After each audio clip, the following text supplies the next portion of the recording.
So, this happened. Hey up guys, so I'm currently here in Vauxhall and I've run into two lovely Drag Race UK queens. I'm here with Tayce. Baby, Hello, honey. darling. Oh my How you god. doing? I'm very well, baby. Girls, boys, and everyone in between, make sure you get on Luke's YouTube channel, bitch, and watch the reviews, watch the shenanigans, baby, because it's gonna go off. Oh, thank you so much. You heard it from Tayce, but hey, that's not just it, darling. I'm here with Hi, I'm the fashion queen of horror. Miss Basic, Baroness Basic herself, but yes, you can see she's had the glow up. She's had the glow up. Watch the videos. Watch them. You've heard it from Tia and Tayce. Thank you so much. Right? I know, I'm speechless. I was endorsed by two Drag Race UK legends. Thank you so much, Tayce and Tia Kofe. Fun fact though, guys, when I met Tayce and Tia, Tayce was the one who recognized me. And I was like, what? And she was like, yeah, you did coverage of Drag Race Season 2 on your YouTube channel, didn't you? I was like, you watched those videos? Nobody watched those videos. I was so flattered and touched. I was like, oh my God. Because yeah, I was getting really despondent about making my Drag Race coverage because barely anyone was watching it. But the fact that Tayce was watching them and enjoyed them and appreciated them and like was just a fan of my work, it just was so validating. It was so, I don't know, it was just a full circle moment. I was so happy that I stuck with that Drag Race UK Season 2 coverage. So thank you so much, Tayce and Tia, two beautiful, humble, really kind, awesome people. Thank you so much. But yes, now that I've got an endorsement, it's time for me to talk about Drag Race UK Season 3. Hallelujah. I'm really excited about this season, guys. The first episode was so much fun. We went to go see the first episode at a viewing party in our neighborhood last night, and it was a hoot and a half. Like, the energy was great, but the episode was just so much fun. It was really funny. We were just laughing out loud consistently all the way through. This is a great mix of queens. It might not be the most diverse set of queens that we've got, but the personalities, the characters that we've got, I am really excited to see where the season's gonna go. So yeah, I'm gonna be reviewing Drag Race Season 3 week by week, all the way up to the finale. So if you guys do like Drag Race UK coverage, then do support my channel by hitting that subscribe button. Also help me out by hitting that thumbs up button or by leaving a comment in the comment section down below. Get involved in discussion. Which queens are your favorites? What do you think of the cast overall? Who are the early frontrunners? Whatever you have to say about Drag Race UK Season 3, let your voice be heard in that comment section down below. Can't get over how good the first episode was, but the first episodes are usually very good because it's all new, shiny, exciting, not just for us, the audience, but for the queens as well. Like, you can just tell when they walked into the workroom, this is like, oh my God, I've made it. I am on RuPaul's Drag Race. And they're just so flippin' excited and grateful and happy to be there. But like I said, it is week 1. So when the excitement wears off, usually in episode 2 and the competition really starts to heat up, some true colors are gonna emerge, as well as our favorites as well. But please, please, please, please, guys, do not attack any of the queens on social media. You're allowed to have your opinions on them, but please, there's no need to be malicious or vicious or attack them on social media. We saw enough of that last season with Sister Sister and Lawrence Chaney, and it's just so not needed, it's not called for. Please be kind. All right, anyways, let's talk about the queens, the first impressions that I got from them. Got my little notebook. I got back from the viewing party last night and watched it again and took vigorous notes this time. But yeah, first into the workroom was, of course, the returning queen from Lancashire, Veronica Green. I'm so happy to see her. I wasn't crazy about the alphabet green look. I don't know what it was. It just looked like she'd, you know, doused herself in body paint. Would like to do a bit more contouring on the face if she's gonna go with the whole green body paint thing. She didn't look bad, it was just, and I got the whole reference, like feeling sick and being COVID and all that. But yeah, I didn't know if this was her best look, but I'm still so excited she's here. I love Veronica Green. Next up we had Kitty Scott Claus, 29 from Birmingham. So fun fact, guys, Kitty Scott Claus is actually someone who I have worked with in the past. His real name is Louis. We used to work in hospitality together at this place called the H Club in Covent Garden. And oh my God, when I found out he got cast, I lost my shit. I was so happy for him because I always knew that he was part of the Girls Aloud tribute act with Cheryl Hall. I knew that, but yeah, the fact that now he's on Drag Race is just incredible. I'm so happy for him. You know, like when you know someone who's really sweet and kind and hardworking and you just want good things for them and it actually happens for them, I'm like, Oh, it's so good. Like, this is happening to a really lovely person. Something amazing like this. It's gonna be such a great thing for his career. So happy for him, so proud. So yeah, I might be a little biased, but yes, I really love Kitty Scott Claus. Like, what would she describe herself as? She can sing, she can dance, she can act, she can host, she does comedy. Her Cilla Black impression was brilliant. I can't wait to see who she does on Snatch Game. Campus tits. I loved her entrance look, the whole nod to Elle from Legally Blonde. Pop culture movie references. Key to my heart, guys. So yes, I'm so happy for Kitty Scott Claus. Next up is River Medway, who's 22 and from Kent, and all I wrote down was cute as a button. He was so adorable as a boy, but yeah, I wasn't like crazy about the entrance look, but yeah, it seems really sweet, really kind, and we'll get more to what I loved about River later, because that runway. Next up we have Scarlett Harlett, who is 26 from East London, so she is a neighbor of mine, and boy, she is cute as a boy. Yeah, I found it very charming, the whole Cockney twang, the Danny Dyer of drag as she called herself, and yeah, just very, very cute as a boy, and yeah, I like her a lot. I can't wait to see what she brings to the show. Next up we have Vanity Milan, 29 from South London, and apparently is one of the dancing queens of this season. A lot of people at the viewing party liked her look. I wasn't too crazy about her entrance look. I don't know, I thought it was fine for like a pride parade, but I wasn't like gagging when I saw it. But I'm still excited to see what she brings. I'm excited to see what she does in like the performance-based challenges. And then we have a queen whose name I love, Vaday. I love a clever name like that, it just makes me smile. Who's 32, Dagenham East, and is a musical theatre queen. Turns out, yeah, we have quite a lot of like singing queens this season. So Veronica Green, obviously Kitty Scott Claus is in the Girls Aloud tribute band, and now we've got Vaday as well. But with Vaday's entrance look, I was getting very Barbarella, 60s kind of look, and yeah, there seems to be a lot of 60s influence in her look. Maybe it was just this episode, but we'll see if this sort of persists throughout her fashion on the show. Then next up, oh my god, next up we have Choriza May. Representing Newcastle, that name, Choriza May. Yeah, just brilliant. That might actually be my favorite name. But yeah, she also might be my early favorite. I don't know, she was so vulnerable in this episode, but also she was really funny as well. The walking to the room entrance line, don't hate me because I'm beautiful, hate me because I'm an immigrant. People were howling in the bar that we were at. Oh my god, that was just brilliant. Everything that she said was making me laugh. Just when she was going, moo. What was the other thing she said? My favorite thing about Newcastle is my boyfriend's big dick. Props to Arnie. But already, I'm in love with her. I can't wait to see more of Choriza May. Next up we have Victoria Scone. Or is it Scone? This is going to be the debate of the season, is it Scone or Scone? She said Scone in her confessional, so I'm going to go with Victoria Scone, but I'm someone who says Scone. There's an E at the end of it. Scone. It's like cone. Yeah, sorry, we can quibble over the semantics later, but still. Is it Scone or Scone? This is huge, guys, because Victoria Scone is, what was it, AFAB? Assigned female at birth, so she is the first female drag queen. I've got to be careful with the terminology here because, we've had trans queens before identify as female.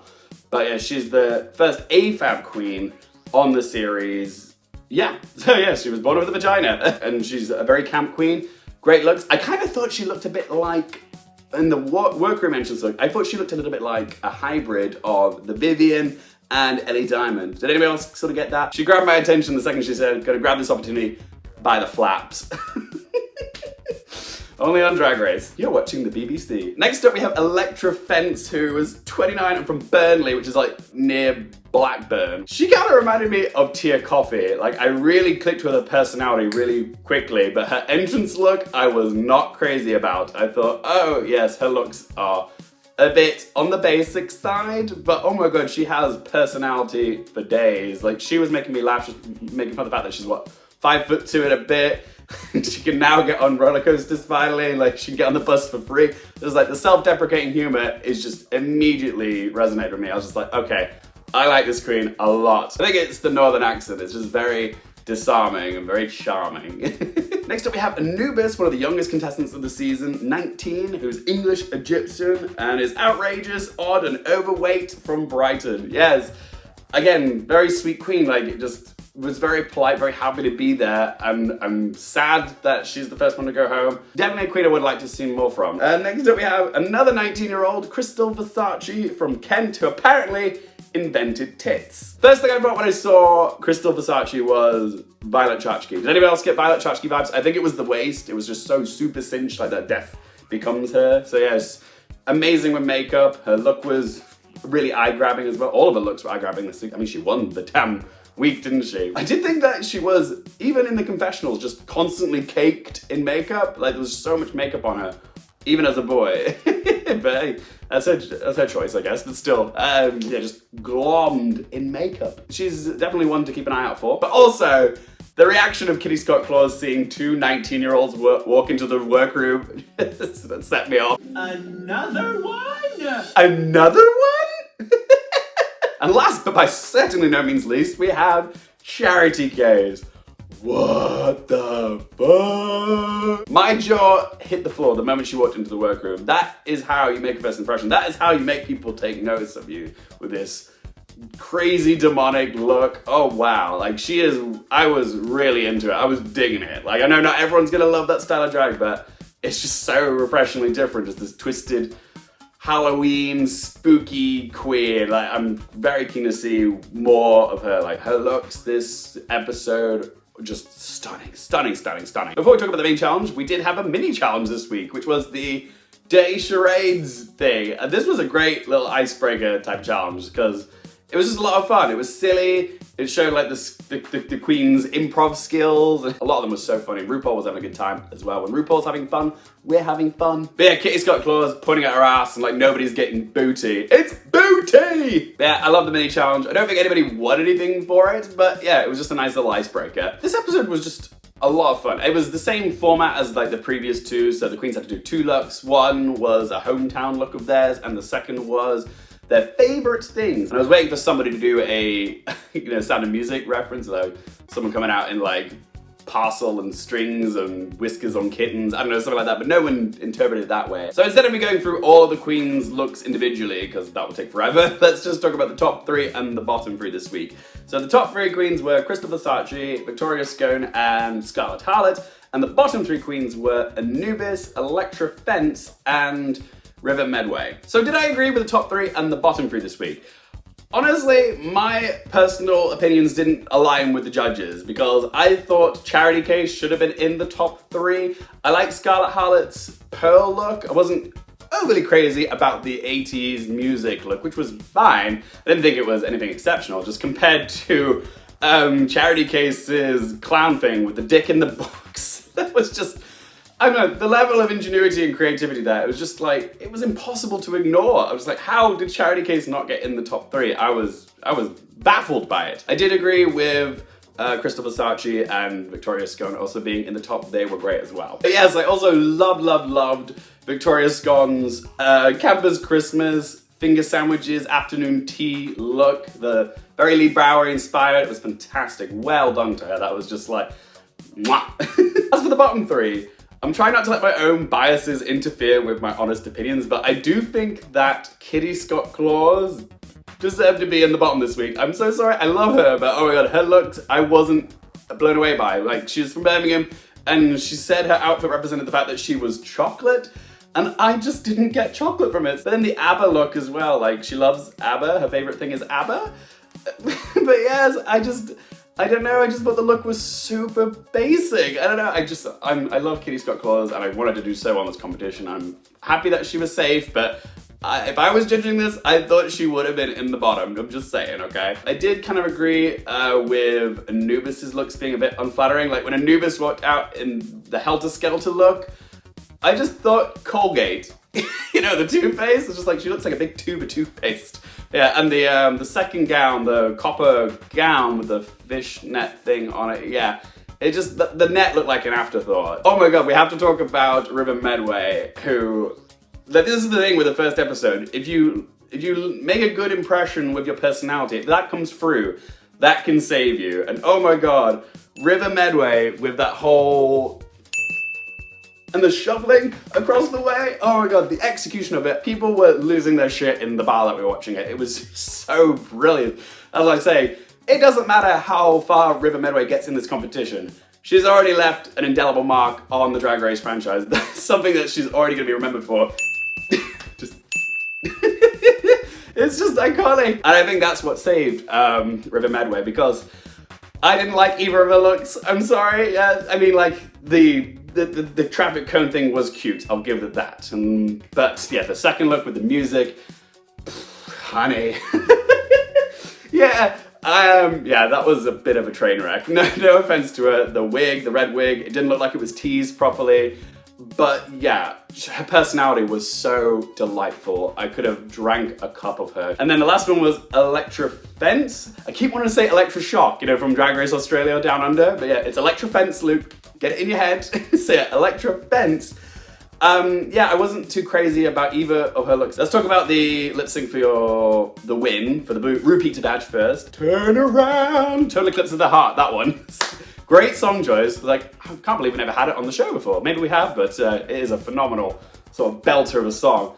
And I swear to God, I thought Victoria Scone had won it. We all did. In the bar, we all thought, oh yes. As soon as she started doing the whole turn around, every now and then I get a little bit lonely, turn around, in the fucking, the tea outfit, wow. Yeah, I thought, okay, she's got it. But yes, when Versace won it, people were still happy for her, and I was a little confused, but then when I watched the episode again the second time when I got home, and I was watching more to see how she performed it, I realized Krystal Versace was sort of embodying Bonnie Tyler, is it Bonnie Tyler? Bonnie something? More so, like she really was feeling the song a lot more, whereas Victoria Scone, even though she would have been worthy of the win, a lot of the costume did a lot of the work for her because it's kind of a novelty and it was funny, and she did do a good job. But yeah, I can see why Krystal Versace won it on the second viewing, but yeah, I thought it was going to be Victoria Scone. Were you guys surprised by that? Did you think Versace was the right winner? Do you think Scone should have won it? Let me know in the comment section down below. And the second lip sync was the lip sync for your life between Anubis and Electra Fence, and it was to Little Mix's Sweet Melody. And yeah, Electra Fence won this fair and square. Like, she brought the energy, she brought those dance moves, she was like standing on her head, she was like doing all this crazy stuff with her knees. So yeah, I was happy for Electra Fence, gutted for Anubis, because it's just the first week. You don't want anyone to go home in the first week because there's just not enough time to really see what they're capable of. And I'm just really sad that Anubis went home. But I'm also happy that Electra Fence stayed, because I did really gel with her personality right away. I found her a little bit more entertaining. But yes, those were my thoughts, guys, on the first episode of Drag Race UK Season 3. What do you guys think of this cast of queens? Let me know in the comment section down below. What do you think of this episode? Favorites, early front runners, whatever you have to say, let your voice be heard in that comment section down below. But as always, thank you guys so much for watching. For more things related to movies, TV, the Oscars, and Drag Race, I'm Luke Gearfield, and I'll see you next time.